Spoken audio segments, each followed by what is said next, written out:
Judy from the bungalow. We're going to make this beautiful tree skirt without a pattern, just using the 30-degree non-slip ruler from Creative Grids.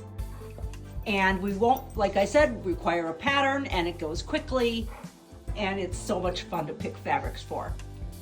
So we're going to do this adorable tree skirt.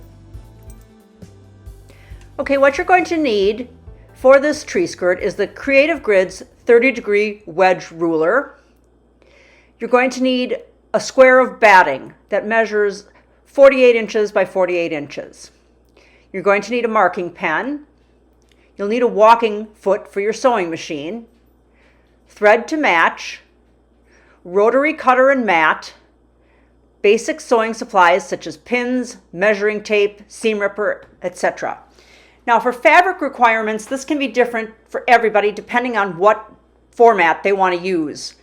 If you're going to use 12 different prints, you're going to need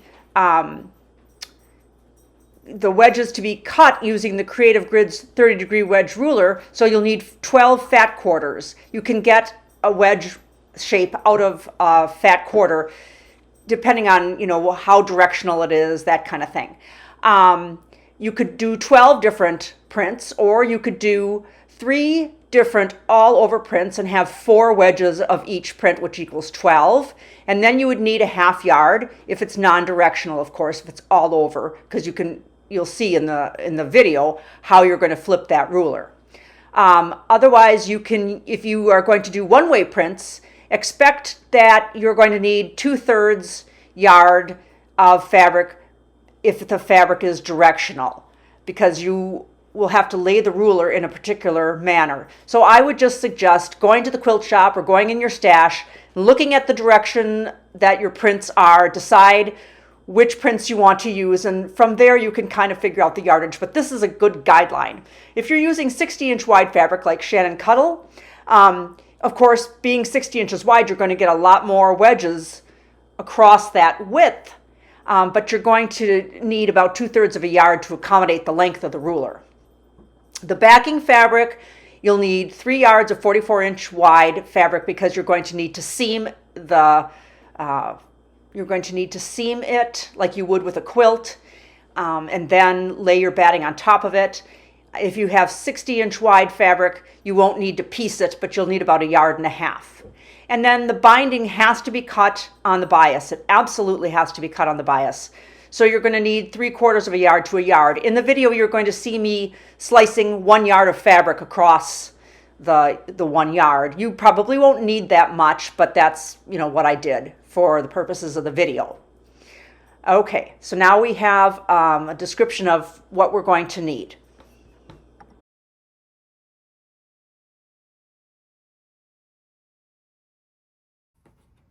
Simply take out your non-slip 30-degree triangle wedge ruler by Swirly Girls Designs for Creative Grids. It's perfect for making a tree skirt. It's perfect for making a table topper, and all kinds of quilting applications work with this wonderful ruler.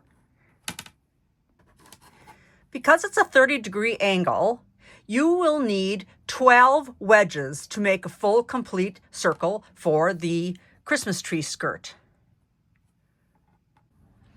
A 1/2 yard of 44-inch wide fabric will yield 4 wedges when they are cut like this, and then turned and cut like this. So you can get 4 wedges from a 1/2 yard of fabric.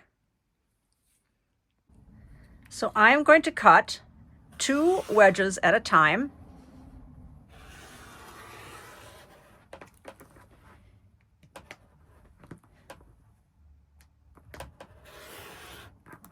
I would move my hand along like this so that you have absolutely no slippage, even though it is non-skid. So I have 2 wedges. And now I will turn the ruler this direction, and I'll cut 2 more.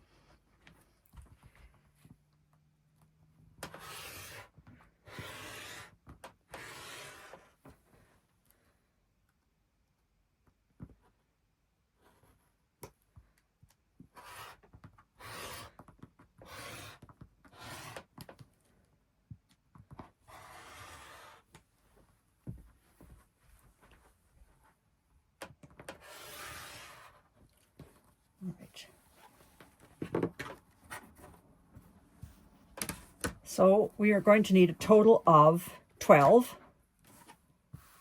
wedges. So you can pick your other fabrics that go with so that you have a total of 12. Now you can do 2 different fabrics, 6 of each. You can do 3 different fabrics, 4 of each, and so on. If you have a fabric that's not an all over print, that's oriented one direction, it is going to take a little bit more than a half yard, as the ruler is a little bit more than a half a yard long. So this will be probably about 5/8 of a yard of fabric because it is directional.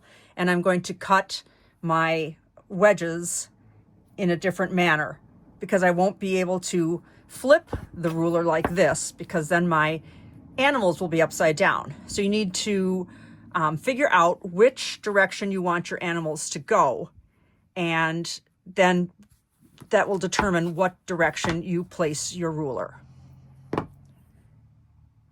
One of the most wonderful things about this is that now you've got all these fairly large sized scraps that are left over to use to make a scrap quilt from one of my scrap quilting books by C&T Publishing. Yup, don't throw away those scraps. Now, because I'm using dog fabric, I have decided that I wanted to use some Shannon Cuttle paw print embossed fabric for my tree skirt to give it a little bit of texture. Now, if you're going to use something that's 60 inches wide, you can actually get 2, 4, 6 of these out of that. Of course, I don't think I'm going to use 6 of these, but you can get 5/8 of a yard cut, and you can actually cut 2 at a time out of the 2 layers, and you can turn it in the different directions down the width of the 60 inches. And so you'll actually get 6 wedges from that, but I'm not going to need that many. So I'm only going to cut, I think, 3 or 4, and then I'm going to decide the total number of prints that I want and the total number of paws that I want. It won't make a difference in the assembly of the skirt, other than the fact that I will now need to use a walking foot because I have a plush fabric. Okay, so now I have all of my pieces cut. And so the approach that I'm going to take to this is to do a quilt as you go method. So I have cut my piece of batting. The size is at the very beginning of this video in terms of what you're going to need.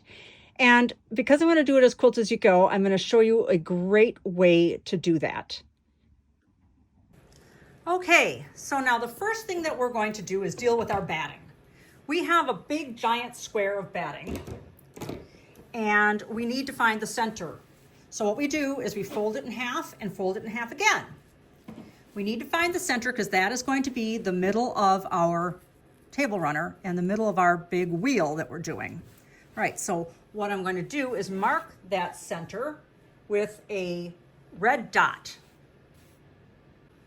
Okay, so I made a red dot on there with my Sharpie, and now I'll open the whole thing out. Now, we're first, like I said, we're just dealing with the batting. We're not worried about the backing yet because we have to make our placement lines on our batting. We are going to make placement lines. We are not doing stitching lines. We're making placement lines, all right, for where our wedges that we've cut out of our adorable Christmas fabric are going to go. Now, like I said, this is going to be quilt as you go. Quilt as you go always means that there is a pieced front, a batting, and a backing. You cannot have quilt as you go if you don't have a backing. So we will have the backing on here, but it doesn't happen until after I get done making these placement lines, all right? Because then we quilt through all the layers. We stitch through all the layers, all right? So here's my red dot. Now, I am going to make a circle, and I'm going to make it like a 2-inch circle. So what we're going to do is measure 2 inches out from that red dot. I've got my 0 on my measuring tape on the red dot, and I'm going to make a 2-inch dot here, another 2-inch dot here, another 2-inch dot right here, another 2-inch dot there, And I'm going to go all the way around. And that is how I'm going to get my circle.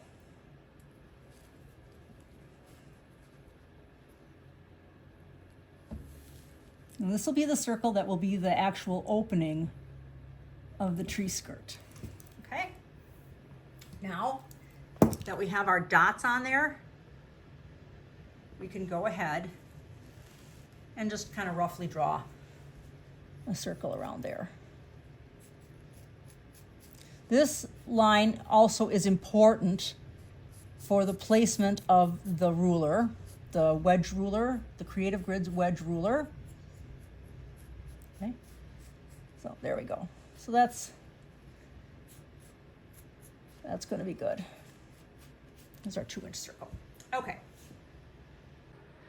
Okay, so the very, very first thing that we're going to do is to trace this shape, our wedge shape, our 30-degree triangle non-slip ruler. We're going to trace this shape onto our batting. This will be our first number 1 piece of fabric that we're going to lay on our batting once we have our backing behind it. Now, this Creative Grids ruler has inch marks on it. And so here's my 2-inch mark, and I made my circle 2 inches. So I'm going to lay the top of the ruler here, and the 2-inch line, I'm going to lay that on my circle. Okay, the 2-inch line should be on my red circle. And from there, I am going to trace. Now, you're going to need, batting just gets distorted fairly easily. So number 1, you don't want to iron it. And number 2, you want a pen that's going to flow fairly freely. I don't want to use a Sharpie because I don't want Sharpie all over the edge of my Creative Grids ruler. So this pen should flow pretty well. I've used it before to draw on batting.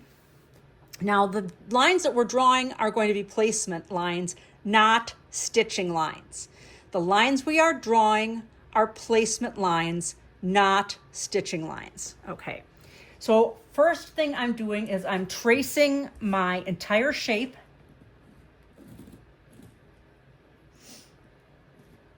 Tracing my entire shape.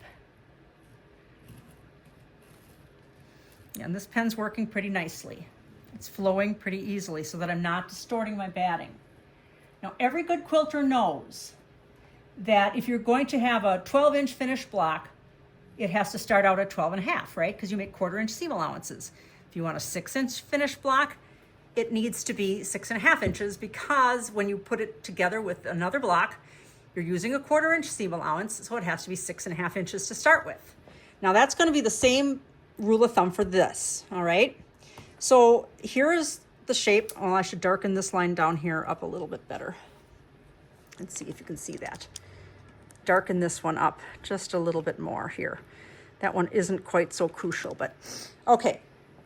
So here is one of my pieces, all right? Here's one of my pieces.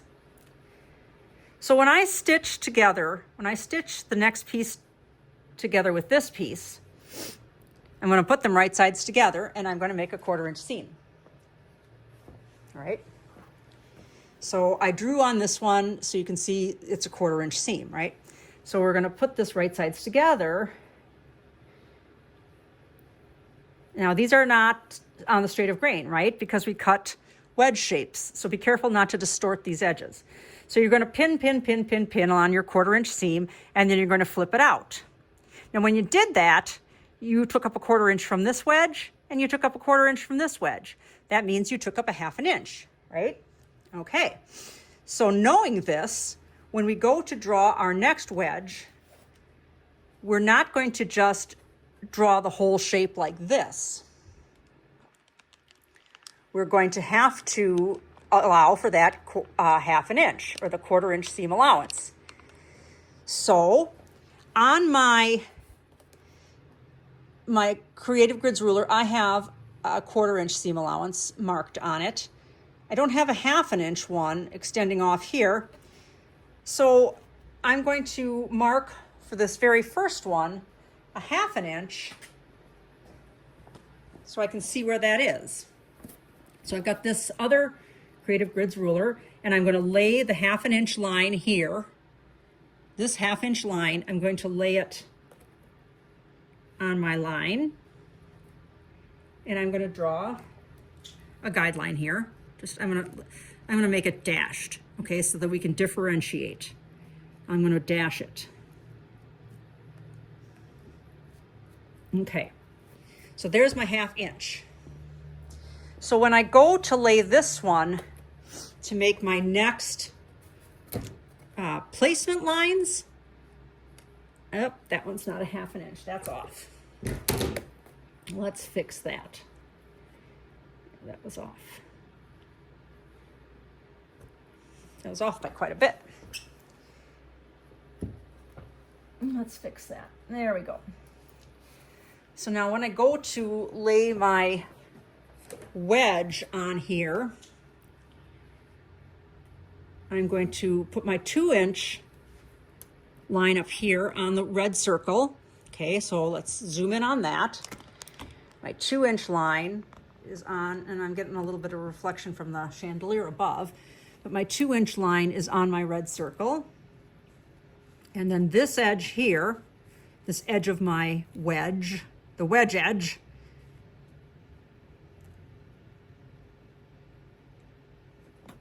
is on those dashed lines, all right? So from this line to here is a 1/2 inch, from this line to here is a 1/2 inch, and then from this line to here is a 1/2 inch. Now I can draw my next placement line so that when I sew my 2 pieces right sides together and flip them out, the edge of my fabric should be on this line, okay? Because those are placement lines, not stitching lines. And that's how you're going to know that you've got it in the right spot. All right, let's repeat that. Okay. Let's measure from here to here, a 1/2 inch. Let's zoom out a little bit. And this is what you're going to do on your batting. And you're going to do it all the way around. You're just going to keep repeating it. All right, so let's measure the 1/2 inch.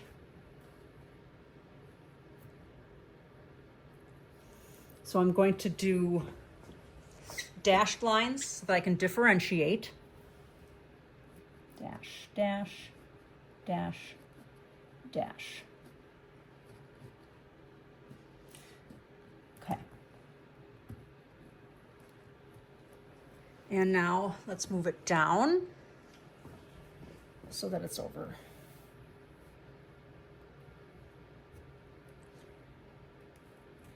It's all about the right tools, right? That's what the carpenters say. Okay, having the right tools for the job. Now, here's my wedge. I'm not going to put the 1/4 inch line here on the line. No, I'm going to put the edge of my wedge with my 2-inch line here on my circle and the edge of my wedge on my dashed lines, okay? I'm going to draw the bottom here. I'm going to continue to do this the whole way around.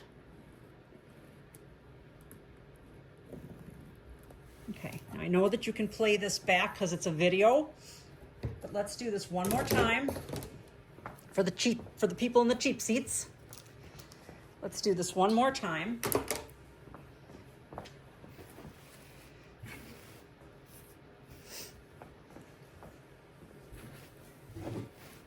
Okay, let's measure a 1/2 inch from there to there, a 1/2 inch from here to there.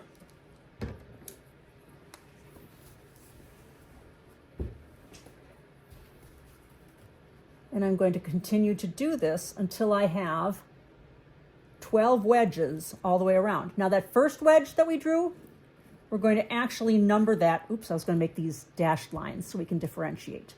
Sorry about that. Dashed lines so we can differentiate. Dash those lines so you can differentiate. Okay. Now let's put this back here. 2-inch line has to be on the red circle. Edge of the wedge has to be on the dashed lines. the edge of the wedge.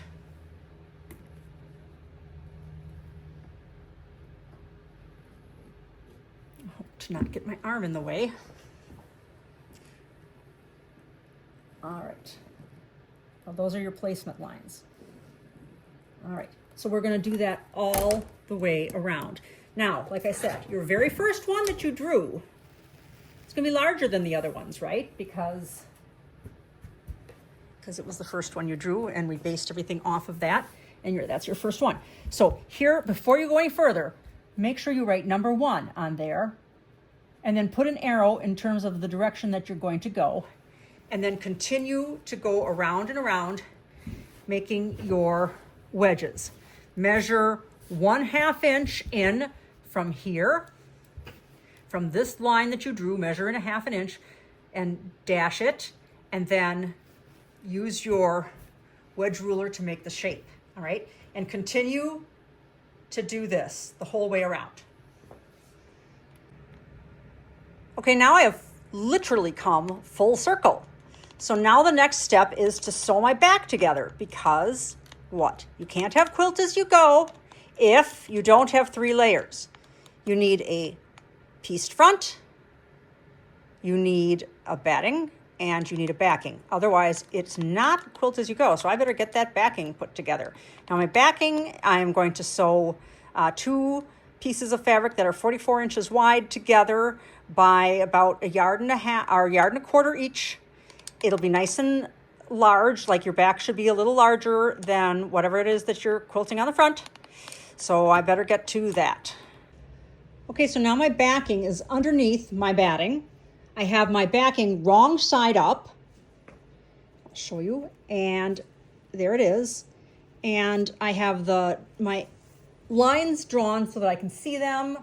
And the next thing I'm going to do is I'm going to pin around the edges, and then I'm going to trim this down a little bit so I don't have so much stuff underneath the sewing machine when I'm trying to do the quilt as you go. So I'm going to pin all around the whole entire tree skirt.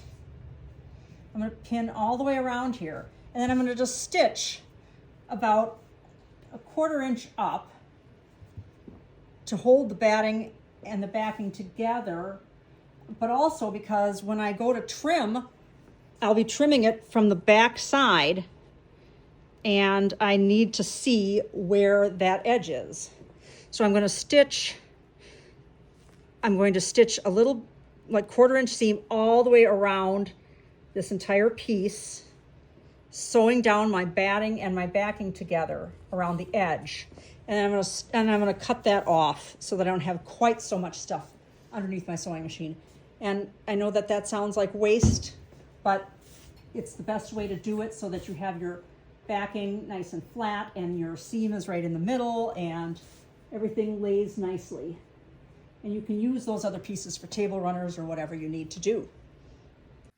Okay, so now my back is pinned to my batting, and the next step what I'm going to do is I'm going to stitch along the edge of right on this line. I'm going to stitch on this line, and I'm actually going to curve it slightly, cutting off those bright edges there, the pointed edges. I'm going to gently kind of curve my stitching along here. And that gives me a reference then. The reason I'm going to stitch that is that when I start putting the fabrics on here and I start sewing all my nice fabrics onto my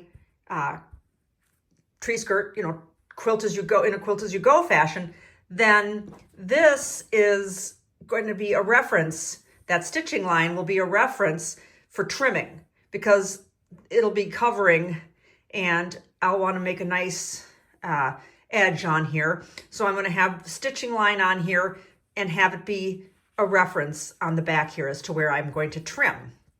So I'm going to increase my stitch length, because when you're going through multiple thicknesses like this, even though this isn't all that thick, I'm going to increase my stitch length to about 3 and do a kind of a basting placement kind of stitching so that I know where to trim after the whole thing is put together. Okay, so now I have my back sewn onto my batting, And you can see that I've made that reference line all the way around so that when I trim it and then put on my binding, I'll know exactly where to be. And see how this is curved? So when you've got those rigid lines for your edges there that come to a point, you're just going to stitch around them as if it was a gentle curve.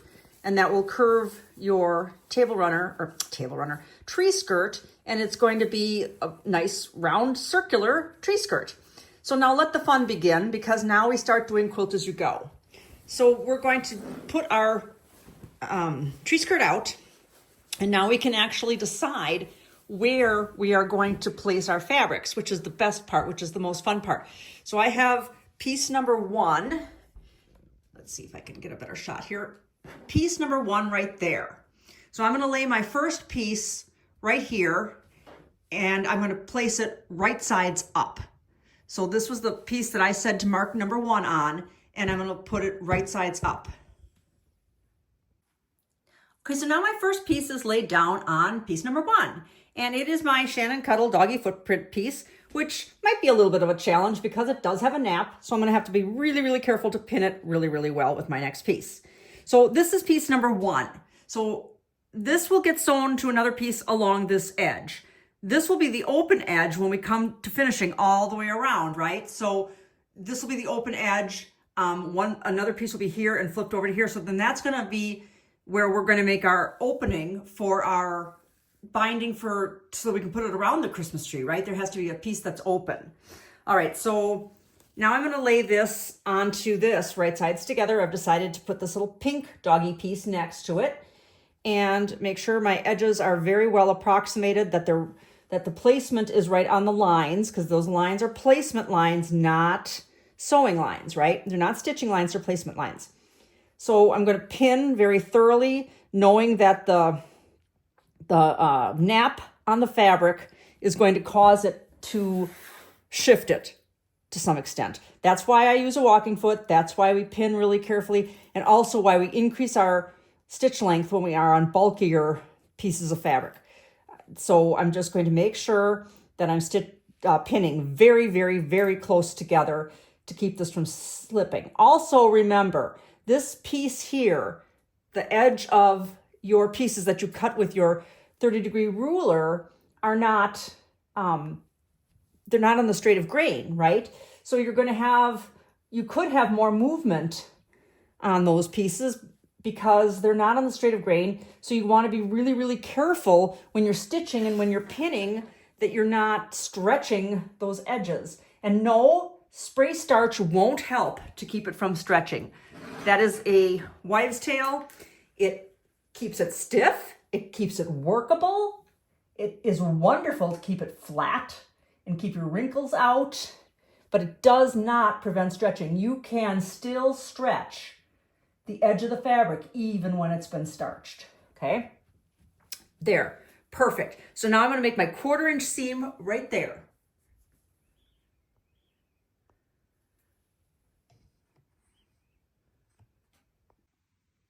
All right, now before I actually start stitching, it's important to note that I'm gonna start stitching right where that red circle is, because we're gonna clip this and trim this all away, and we're gonna put the binding along here. So you don't need to cut it right now, but start stitching here. And you can backstitch a little if you want to, and start your 1/4 inch right there, all right? Because eventually that's all gonna get clipped away.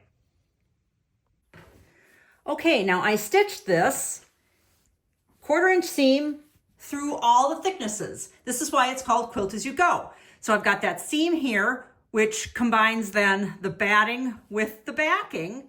And you can see that it's stitched there on the back.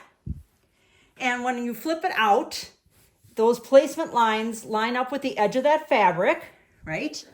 And it's so cute, I can hardly even stand it. I just think it's so cute.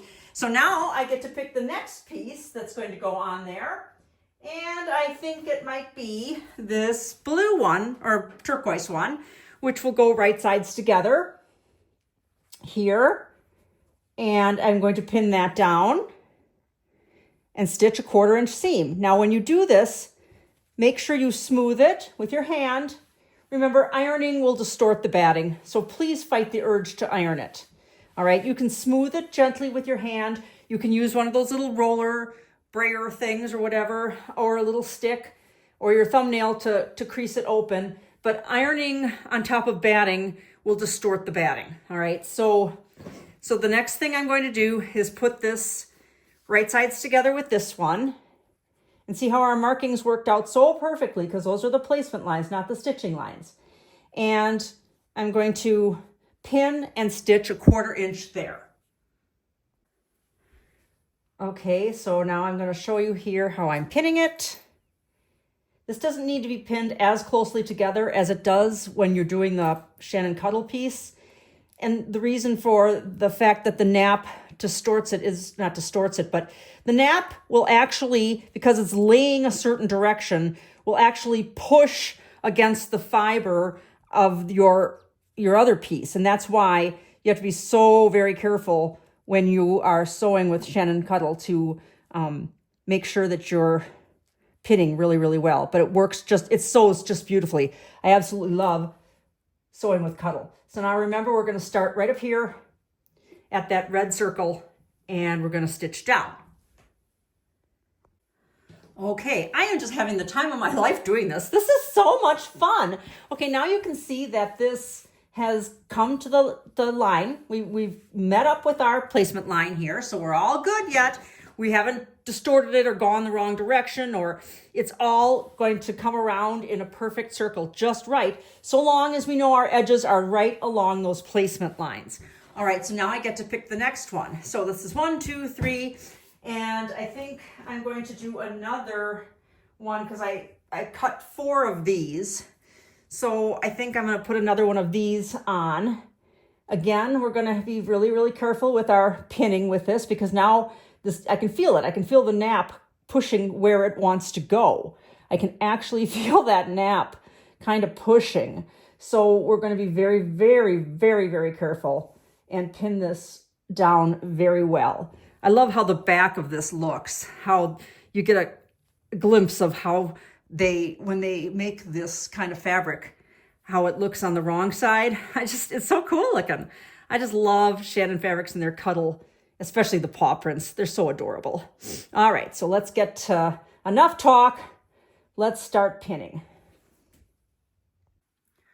Okay, this is looking pretty cute, but now here's the big cautionary statement. When you are putting these on right sides together, make sure that you are minding these placement lines down here, okay? Because it's really easy for this to start getting off if these start getting lower or higher, okay? These have to all come into a circle. So if you don't mind the placement marks at the bottom, then they'll get off. They'll start going like in a straight direction as opposed to perfectly in a circle. It's easy to have that happen, all right? So make sure, now I'm gonna pin my next one on, which I think I'm gonna go with a pink one again. So when I pin this next one on, I want to mind the fact that I'm actually up high enough, all right, that my placement lines down here are not, so I'm not, what I'm saying is that I'm not doing it like this, okay? So mind those placement marks. Really, really, really mind the placement marks and line those up so that you're not getting, and then this top one here, this top part should almost be touching that red dot that you started with so that you're not getting off. Because see, look at this. That's off by just a hair. Well, maybe even a little more than a hair. So I need to really start being careful. So if you're off a hair, like all quilters know, eventually it adds up and it's going to cause problems. So make sure that you're minding that placement mark at the bottom. And I'm actually going to just pull this taut. And part of that problem could be because I can't iron this because this is Shannon Cuttle. I can't iron it. So we're just going to be really careful to make sure that everything is moved over as well as it can be without ironing it. And we're going to pin this right sides together. Okay, so mind that bottom placement line. Okay, I want to show you my progress so far. We're still stitching and flipping, and we're minding all of our placement marks. And so far we have not gotten off the beaten path here because we're minding all of our placement marks. Looking pretty good so far. Okay, let's keep going. Okay, now I want to show you something that I actually just had to rip out. Now, the nap on this fabric, on the cuddle. So if this is your first table runner, I keep saying that. If this is your first tree skirt, probably I would avoid using Shannon Cuddle for this first one. But because I'm experienced and I know exactly where the problems are going to happen, and when the problem happened, I knew exactly what it was that created the problem. All right. So the nap was going this way on my cuddle. It's going downward here on this particular piece. So what it did when I stitched this piece on top, even though I was minding my placement marks, while I was sewing, it actually pushed this fabric down. It just, even though I started from the middle, it pushed my fabric down that way. So this time what I'm going to do is I'm going to repin it again. Like I said, I had it pinned really well. I'm going to repin it again, and I'm going to start from this end. I'm going to start sewing, pull this over. I'm going to start sewing from this end as opposed to starting up at the top. So I know that question was eventually going to come up, that, what direction do you do your stitching? Do you do it from here up, or do you do it from here down? Tomato, tomato, potato, potato, it's what are you comfortable with, except if something like this keeps happening. So it didn't keep happening. It's just the first time it happened. And so it pushed this, it kept moving it way down. So I'm going to pin this whole thing again, and now I'm going to start sewing from this end and see if I have less of a problem as a result of my nap. Woot woot, okay. Look at this, we're done. I've got all the pieces sewn on here, and then this last piece right here that was sewn right sides together and flipped I don't need to worry now about sewing this to this, because this is where I'm going to make my slit, and we are going to put our binding there. All right, so the next step that I have to do is to cut up this and then cut the circle open and then have my bias binding ready to put on here. But what I'm going to do before I do all that is to stabilize it. So in order to stabilize it, I'm going to stitch right on this edge here. Okay, let me move this over. Okay, I'm going to stitch right on this edge here and stitch everything down so that this isn't flipping and flopping. And I'm going to stitch it all so that it's stable. All right. And then I'm going to trim, and I'm going to use this as my line for trimming. Remember that original one that we did to go around there? This line is what I'm going to use to trim, because that's kind of our true line where we trued it up. So I'm going to go right along the edge though with just to anchor these pieces down and just to kind of keep everything kind of stable. I'm going to stitch around that.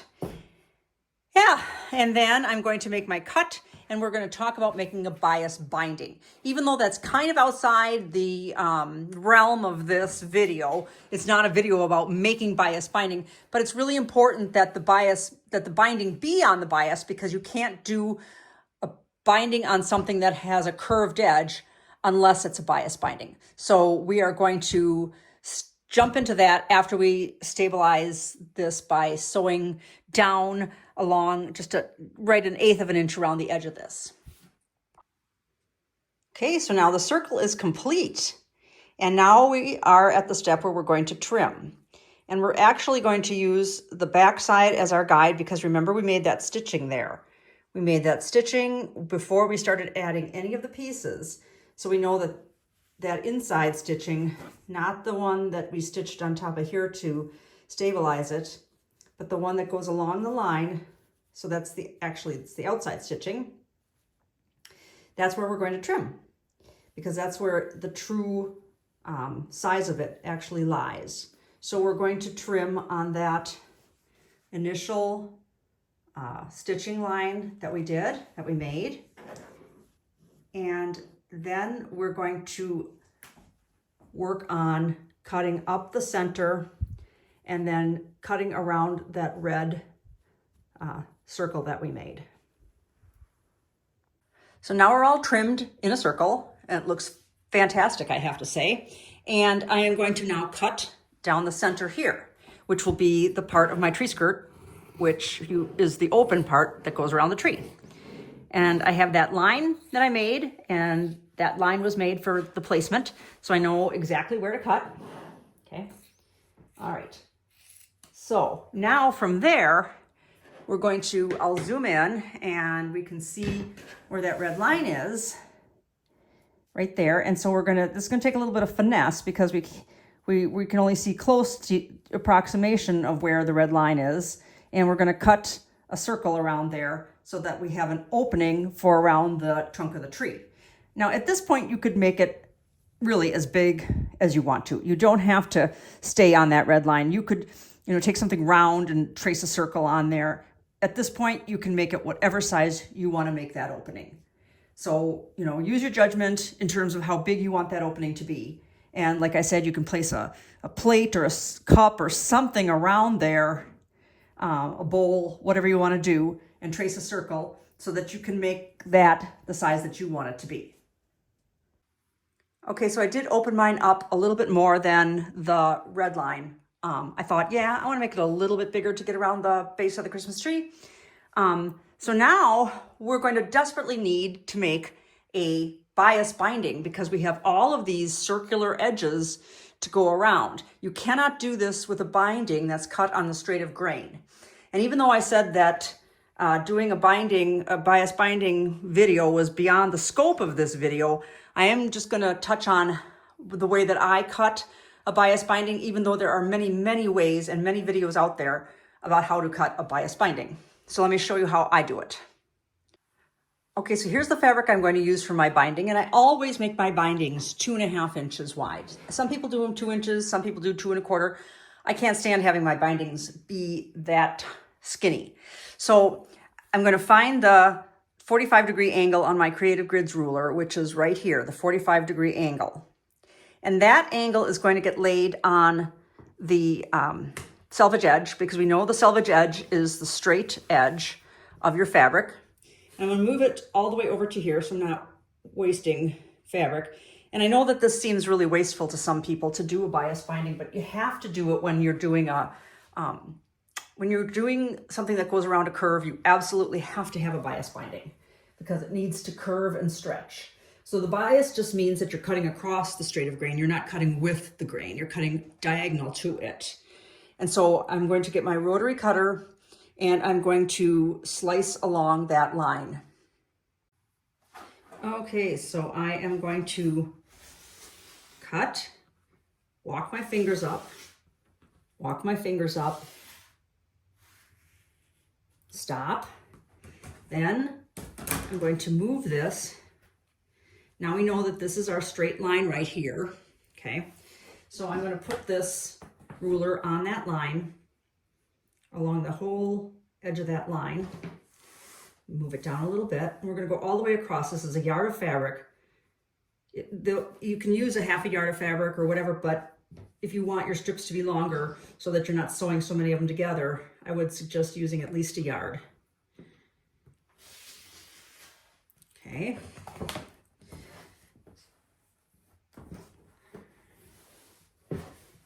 I'm going to do the same thing again until we get to the end of our piece of fabric.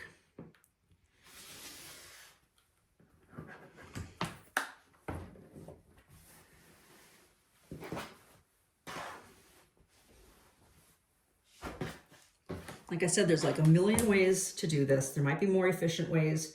This is just the way that I always do it. I'm used to doing it this way. I've gotten used to doing it this way. So that's how I do it. Okay. So now I can easily fold this piece. You couldn't, if you had done this with the fabric folded in half, like when it comes off the bolt, you will have the bias going two different directions. And I don't know a better way to explain it than that, but if you would have cut it on the diagonal across the fabric folded in half initially, you'd have it would come out shaped like a chevron. So now that we have the straight cut, now we can fold it.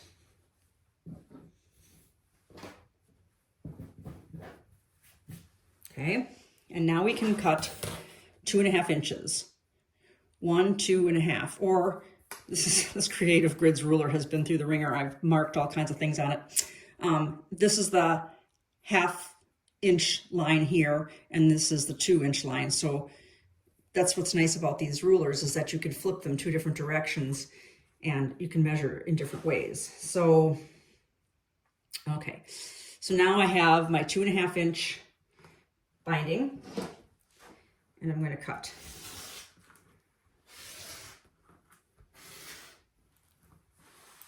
Slide it up, find my line.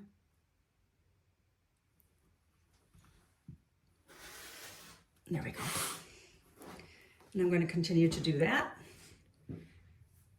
till I have enough slices to go around my tree skirt, which I don't know how many that is going to be. So I'm going to make 3 or 4 at least. I think I'll probably make 4 of them. Well, no, it'll be more than that because I have to go up the part where we cut that goes around the tree trunk. And okay.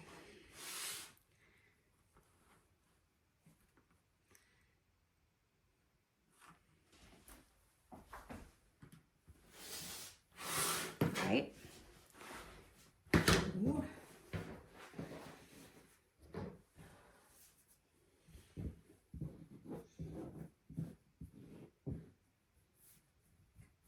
And making sure that these edges here are well approximated. That's what I was doing just now.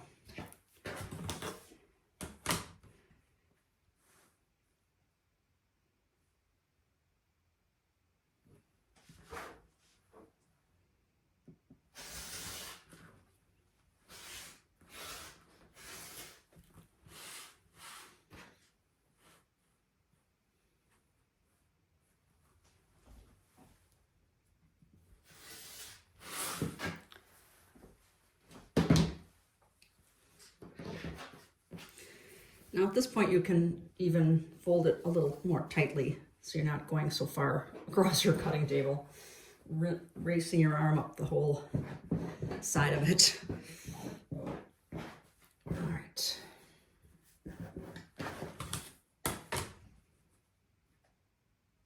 I tightened up that fold. Now I can just keep going.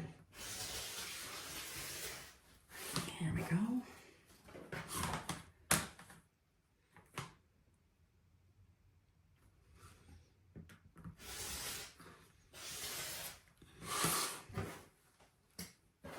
All right, so I have one, and these are all going to be different, slightly different lengths, right? Because you can see as we got to this edge of the fabric, it was getting shorter. We have 2, 3, 4, 5.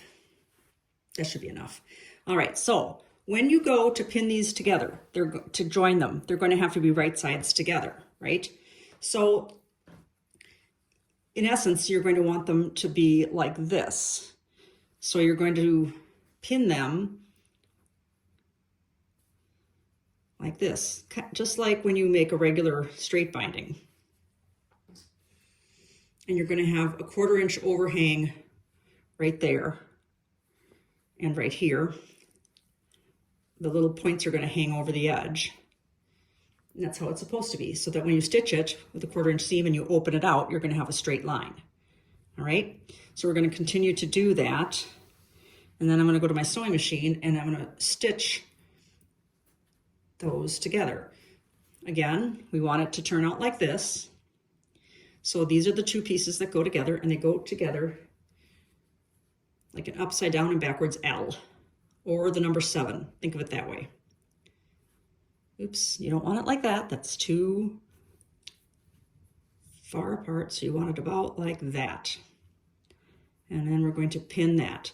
And then once we do that, we're going to stitch 1/4 inch seam, press, open it out, and we'll have our entire bias binding strip Okay, so now we're going to join our bias strips as a binding to our tree skirt. And we're going to start out knowing that we want to have a little bit extra up here for a tie. Now, you don't have to have a tie up here. I mean, you could use ribbon, or you could use a button and a little loop, like a ponytail rubber loop kind of thing, and put a button on there.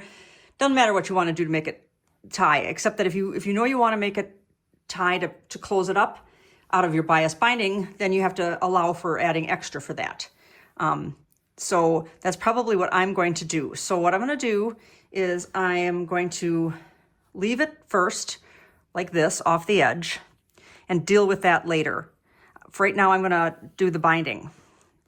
And I'm going to fold my binding in half, and I'm going to do it from the wrong side because I want to do the wrong side and flip it over because I want to do it by machine. I'm not going to do this by hand. So if you're going to do it by hand, you'd probably sew it to the right side of your tree skirt and then flip it around and stitch it down underneath by hand. I don't want to do that. It's too much, takes too much time, and I got to get this done. Now you can see how this is quilted, right? This is quilt as you go. It's already quilted, which is wonderful. Just wonderful. Okay, so I am going to leave extra for this to be a tie, and I will turn the ends under. When I do that, I'm going to iron the ends under and then do something like this so that there's no raw edges when I make my tie, all right? And then here, I'm going to start out like this and put it here. So I'm going to do that part of it later after I've gotten this whole thing done, after I've gotten the binding put on. Then I'll close off those edges and make my ties. So what I'm going to do is I'm going to pin. Let's see, I'm going to zoom in a little. Oops. Zoom in a little bit here. All right. I will keep my edges well approximated and pin this. And make sure you're catching all the layers. You want to make sure that this is caught and well approximated too. So I'm going to pull this over as far as I can. And it probably wouldn't hurt to baste that down. Baste that down so that you're catching all of those layers when you're doing your binding.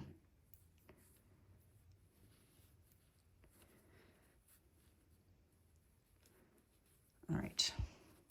Catch all those layers.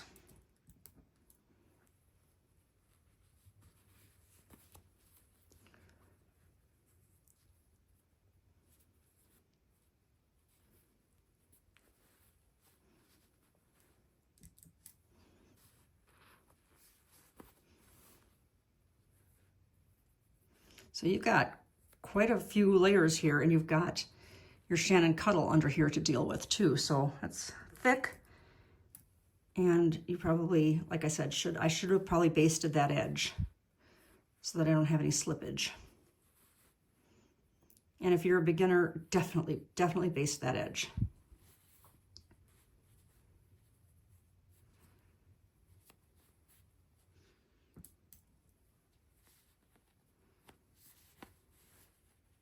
A lot of people will use clips for something like this as opposed to pins.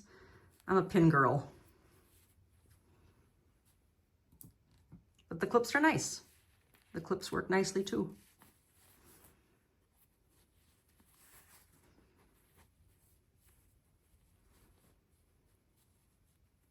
All right, so when I get to that corner, I'm going to treat it as I would treat any corner when you're doing your binding.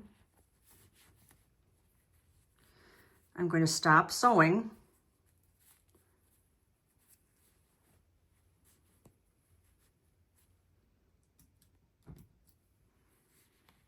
A 1/4 of an inch away from the edge.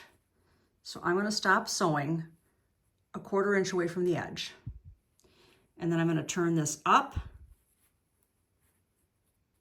just like any binding, and then come down, and then stitch this around my circular edge. Okay, so that's what we're going to do next. Okay, I'm sewing my bias binding with a 1/4 inch seam onto the back of the tree skirt. You can see why you have to have it be a bias, because it is going around this curve. See how this end's curving?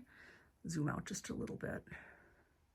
So you can see how that end is curving, and you wouldn't be able to do that if it were cut on the straight of grain. It's absolutely why you have to have a bias binding. And then when I flip it over to the other side, you're going to see how much curving it needs to do. So this is done exactly like you would put a binding on any other quilt, except that you're going in a circle.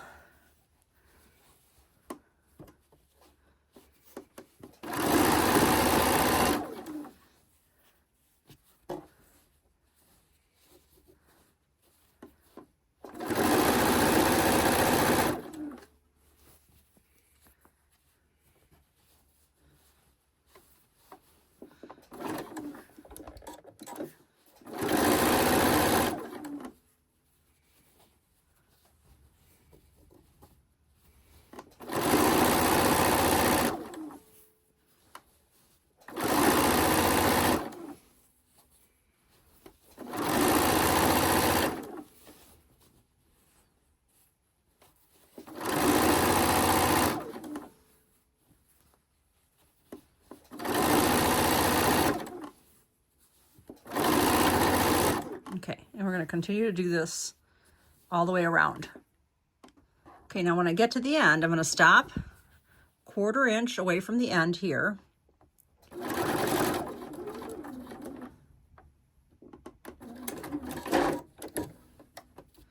And I'm going to fold it back.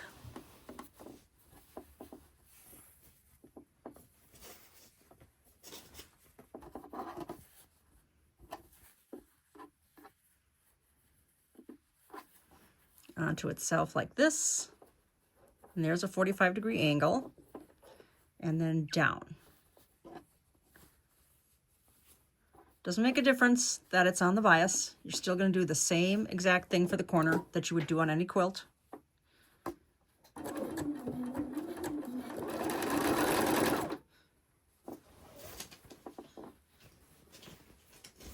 I always have needle stop down on when I am doing, well, anything really, because if something slips and you move your hands, it just keeps the whole thing from slipping away. So I always sew with needle stop down, always.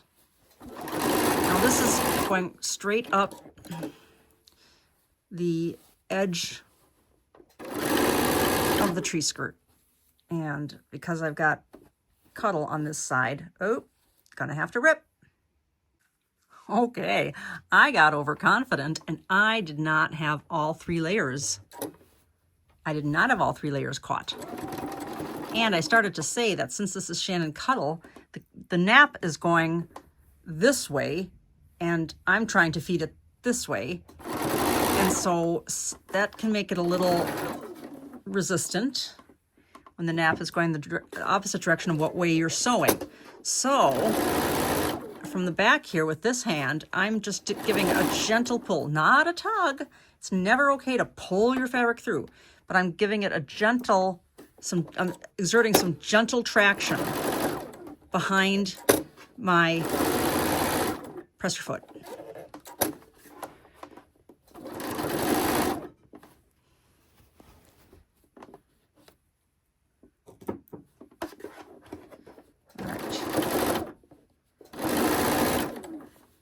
So today you got some tips on working with Cuddle, you got tips on a bias binding, and how to do quilt as you go. I think that this video has a lot of important concepts in it. So when I get here, I'm going to backstitch, and then I'm going to have to finish off the ends of this to make it into a tie. Oops, I just cut it, I didn't backstitch. Okay, so let's reinforce that a little bit. There we go. Okay, so what I'm going to have to do is then, this is going to come around to this side and we're going to stitch it down. And then I'm going to work on turning this into a tie. It'll be super easy once I have this flipped over to the other side. So let's flip this over to the other side.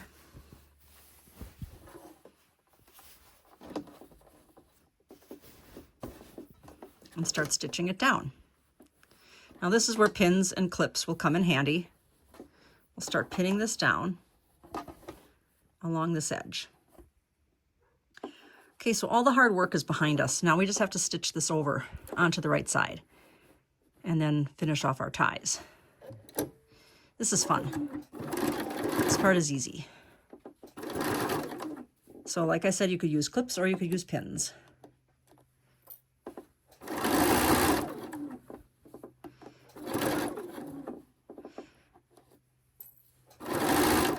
And if the puddle gets caught in there a little bit, that doesn't matter. It'll work its way out.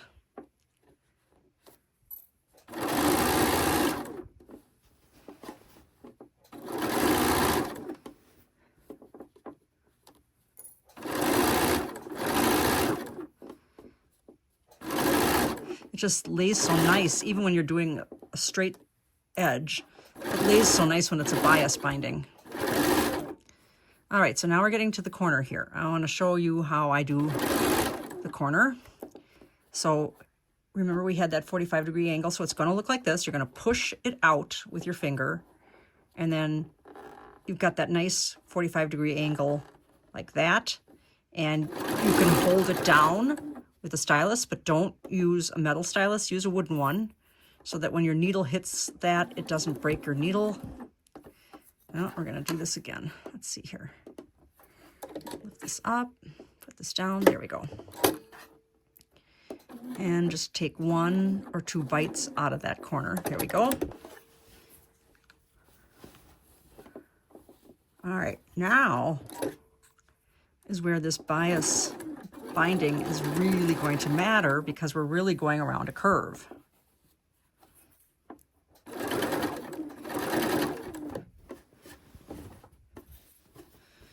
Keep your bulk of your project up on the table, next to you or behind you. Drag will always be your enemy.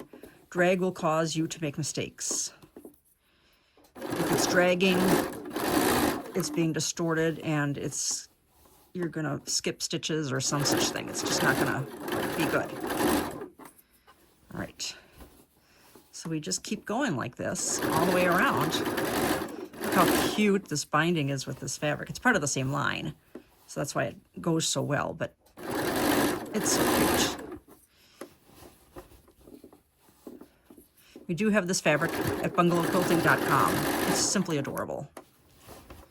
It is just the cutest thing ever. It's from Andover Fabrics. I want to give credit where credit is due. See, you're just working this with your hands. Just work it, work it, work it.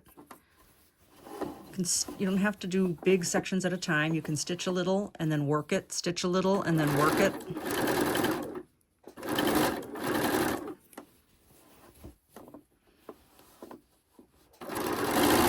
How nicely that folds up around that curve.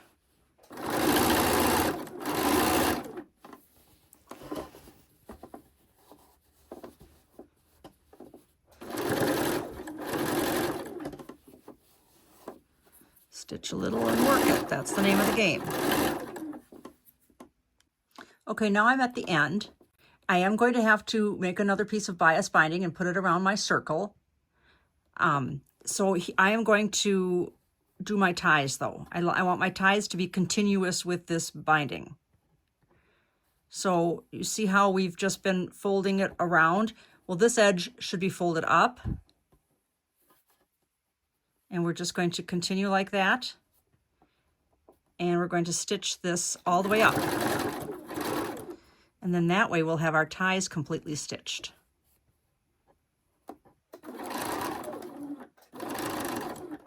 See that we're going to stitch our tie completely together. And then we're going to go back and do a bias binding around my circle. Now the other thing you can do around that circle is a facing, which actually would look really nice as well. But I'm going to use more of my bias, more of my bias strips that I've cut, and I'm going to stitch my bias binding on my inner circle.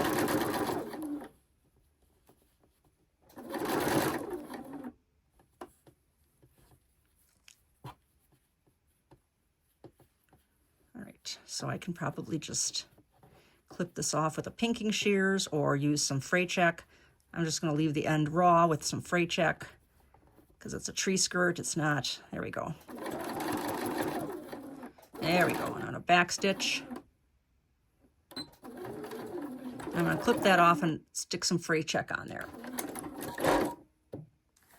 Okay, so now to do the tie on the other side, I'm just folding it in on itself again. Once again, I'm just folding it in on itself. Here are the outer two edges and folding it in on itself like that and going down till I meet the top of the tree skirt, right? So I'm going to pin it like that and just stitch really close to the edge.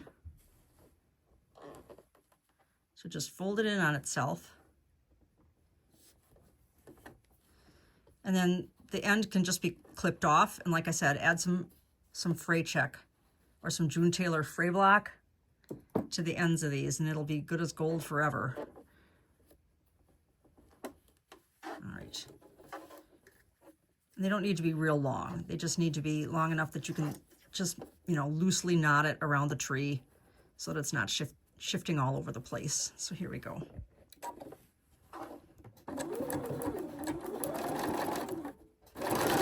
And then that's where I'm going to add my fray block. June Taylor fray block is on the end of that, the very end of where I just started stitching.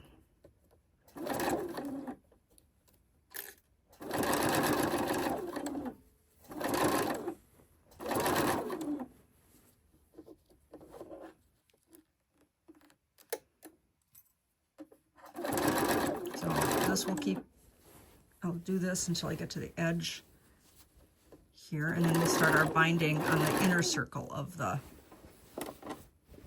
and in theory you could have done the inner circle first, and then you could have caught that binding in underneath this binding. You could do that too. That probably would have been a better idea. But there's a lot of thicknesses already going on here with the Shannon Cuddle, so.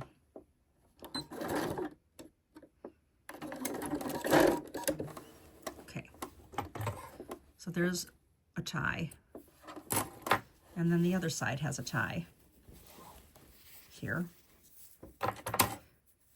Clip that end off. We're going to put the June Taylor fray block right there. We've got two very nice ties. Now we're going to do this inside circle using a bias binding again, and we're going to come around the front. Same exact way we did all around the whole rest of the tree skirt. Okay, so before I stitch this on the wrong side on the inner top circle that goes around the tree trunk, I'm going to fold this edge under so I don't have a raw edge sticking out, and either press it or finger press it. Okay, and then fold this in half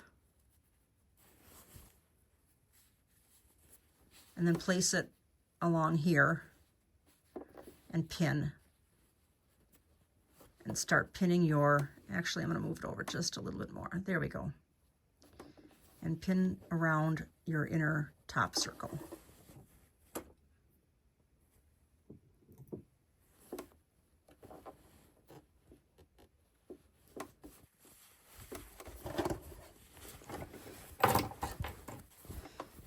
So the size of your top circle is going to be dependent upon how big of a tree you usually get for your house. If it's just an artificial tree with a little stick, you can make that opening, that top circle much smaller.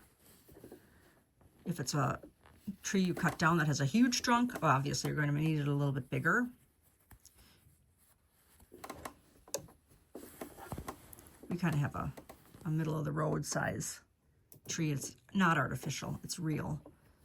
So that's why I cut my circle a little bit larger than the one that would have been for an artificial tree. That would have just been a stick.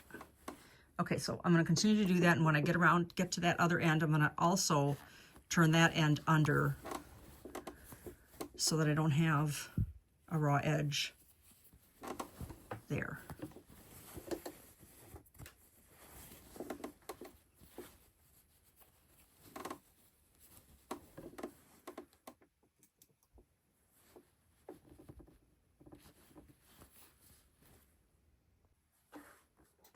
Okay, so here we go. Same business. Sewing it on the back so I can bring it around to the front.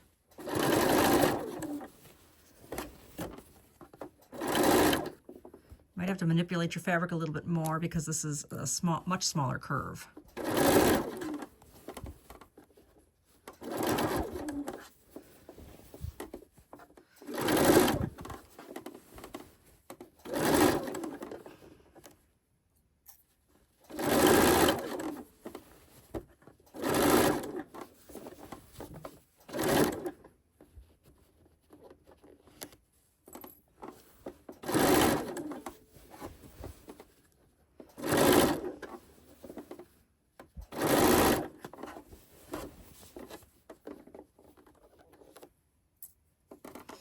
And this will come out nice and tidy.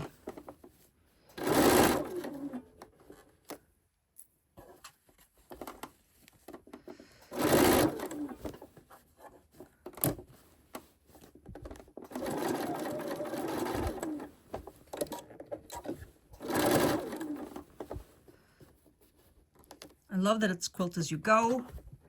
So that now if you wanted to go back and add quilting to this after it's done, you certainly could. Even before you put this binding on, you can go back and add more quilting to it, and you'd have it really stabilized because you did the wedges as quilt as you go. All right, backstitch just a touch, and then now we're going to bring this over. Oops, that didn't cut.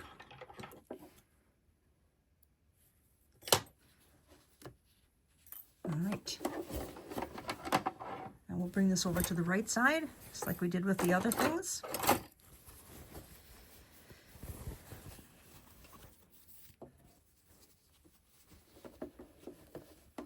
Look how nice and tidy that looks. Look how nice and neat that looks. That looks nice and neat, and you have a nice neat tie.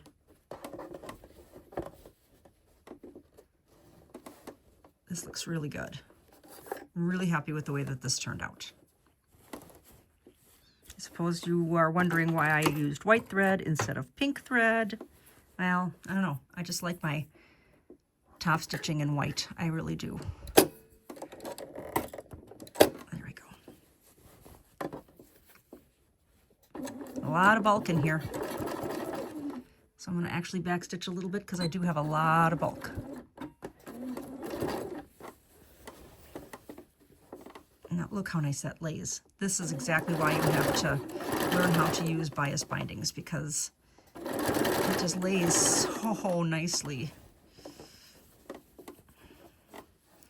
This is going to look so good.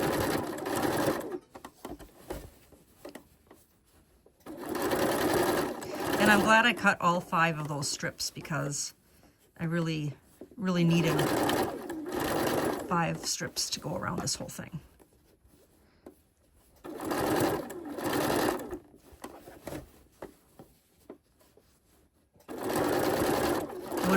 Cut more strips if I had had a half a yard of fabric, because those strips would have been shorter and there'd be more join points.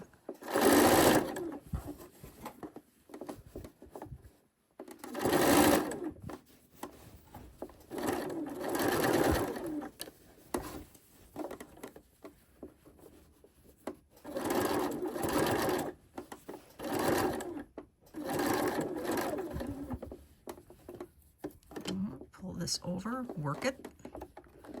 There we go. So that looks really nice.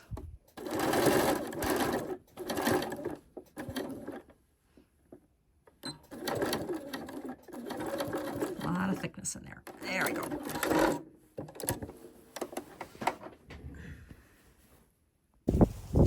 Well, here it is. completely done. And if I put it into the tree, you'd only see half of it because our tree is up in a corner. So here it is, and it's done, and it's adorable, and it's Quilt As You Go, and it went relatively quickly. I really love the way it turned out. Just using Quilt As You Go and the Creative Grids 30-degree angle ruler. So you get 12 wedges.